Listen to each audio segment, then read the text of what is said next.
My friends in that very first forum, ba ba ba ba ba ba ba.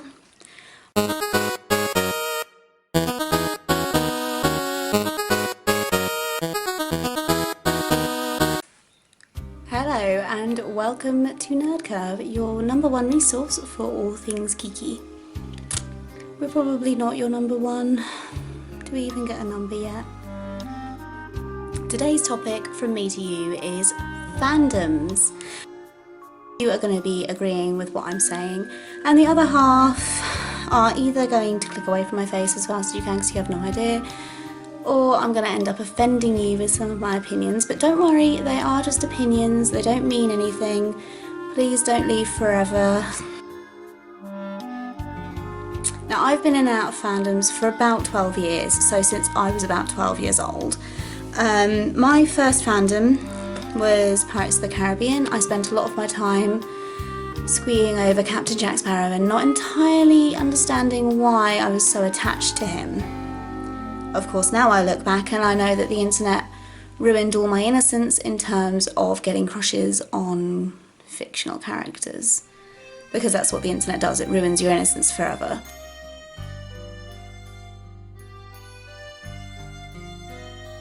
Fanfic, I was seeing fan art, all sorts of stuff, and what I know now as manips for Captain Jack Sparrow and Will Turner, making out, and various other activities. It's not my bag at all. I know better now. I know that there are so many sexualities and so many so interesting. Started with second person fanfiction and Mary Sue fics. I think that's a pretty solid basis for most of my generation to start with, at least. So yeah, Mary Sue fics. I began on fanfiction.net and then moved on to Quizilla, which I don't even know if it's still running. It'd be really interesting if it was, just to see what's up there now. I had various affairs on that site with Draco Malfoy, Captain Jack Sparrow, Lestat de Lioncourt.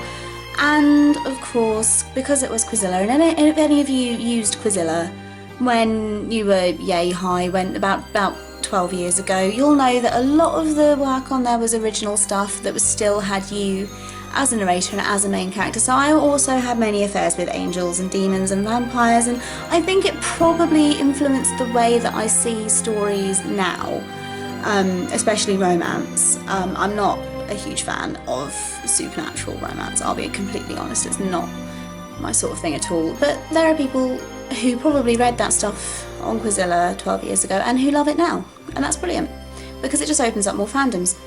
It's fantastic. Like I said, I've been in and out of various fandoms for about 12 years.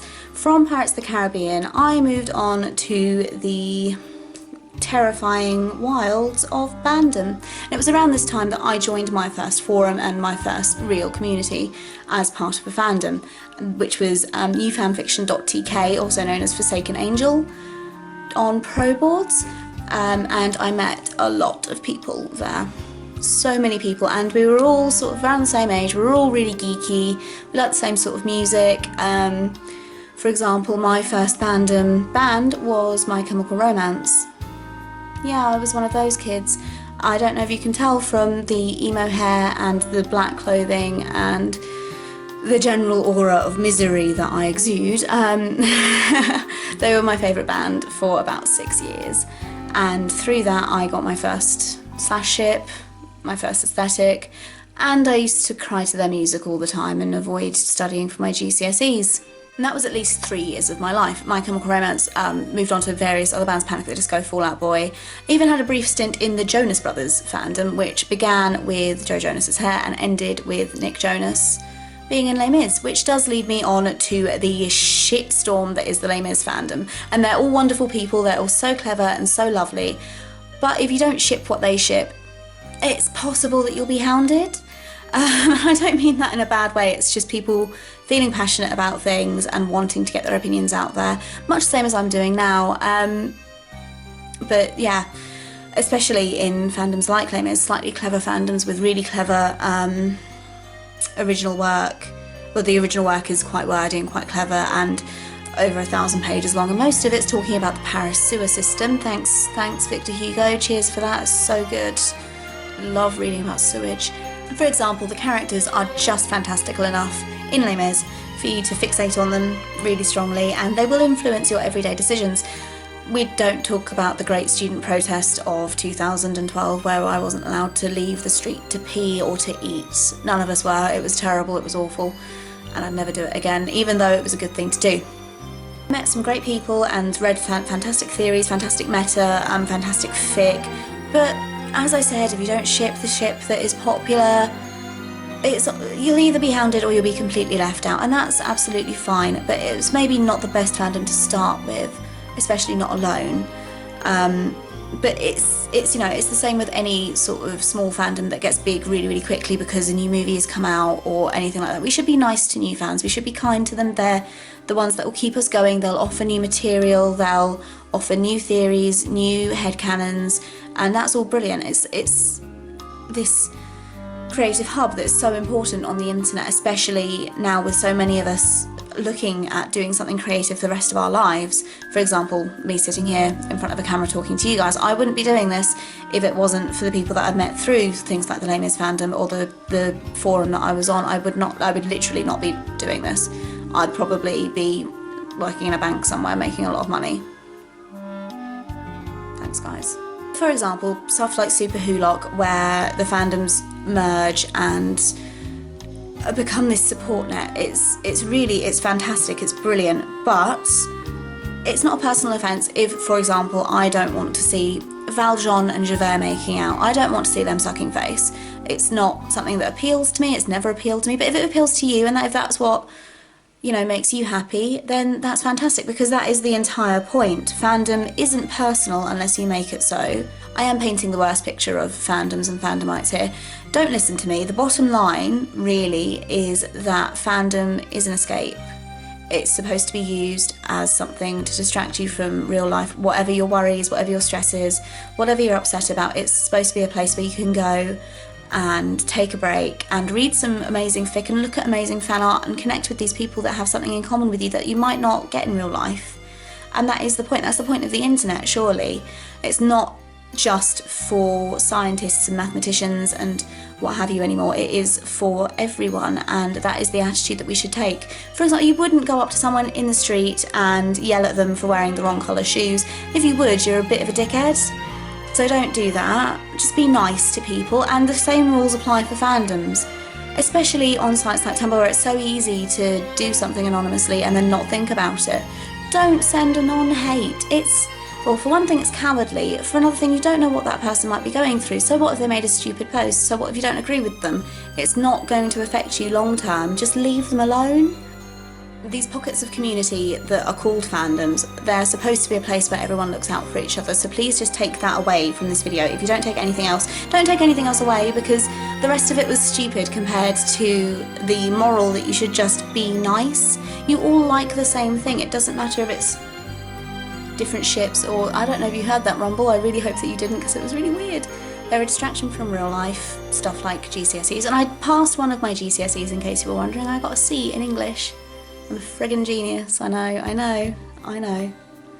They're an escape which makes you feel less alone in a world where we are connected to our phones all the time, we are connected to our laptops all the time. There's not much social interaction IRL anymore. It is mainly on the internet, and fandom is a good thing in that it will connect people and you can communicate with them even if you are attached to your phone all the time for whatever reason. If your family's stressing you out, if work's stressing you out, and it's entirely possible that through these tiny pockets of weirdness you will meet your soulmates. And I know that I did.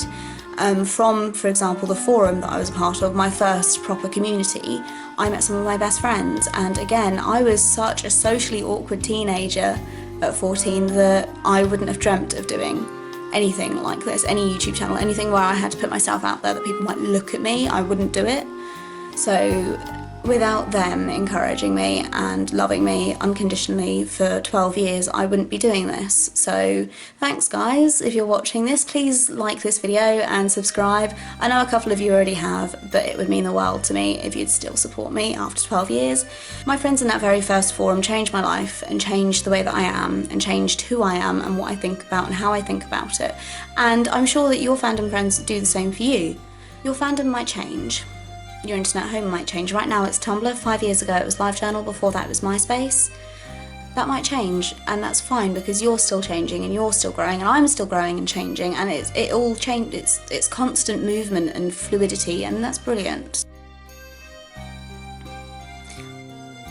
And grow with you are the ones that you need to keep with you.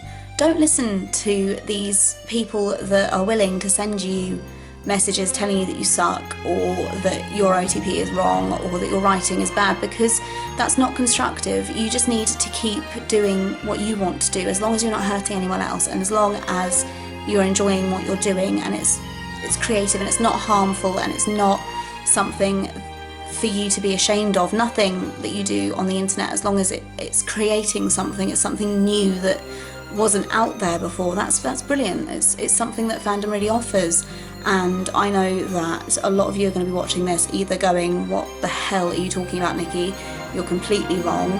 Or you're going to be watching this going, I needed to hear this today. I know that a lot of the time I will watch something or read something and go, that is exactly what I needed.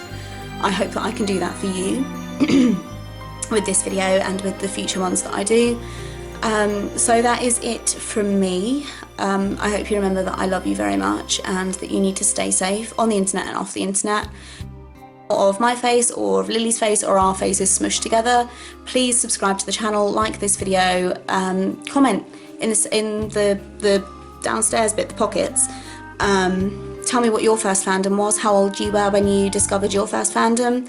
What fandom are you in now? What friends have you made? What is the best thing about being in fandom? Tell me in the comments. I would love to hear from all of you.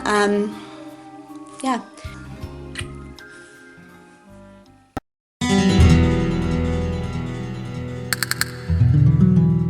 I just wobbled the camera really badly. I hope that I didn't break it and kill it forever.